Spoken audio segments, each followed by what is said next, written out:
12 ஆகுது. உள்ள வந்து தூங்கணும் ஏங்குறியா? ஏய் ஏங்குறியா? உள்ள வந்து தூங்கணும். உனக்கு அவ்வளோ சுகம் கேட்குது.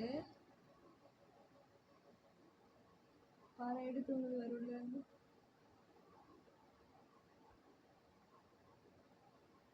ஆஹா, ஃபேனில் தான் தூங்குவீங்களோ தம்பி? தம்பி எழுந்துருங்க. நைட்டு 12:30 மணிக்கு நீங்கள் பண்ணுற வேலையை பாருங்க. இந்த எங்குறா எல்லார் தூக்கத்தையும் கழிச்சிட்டு நீ மட்டும் நல்லா தூங்குற. எங்குறா தம்பி?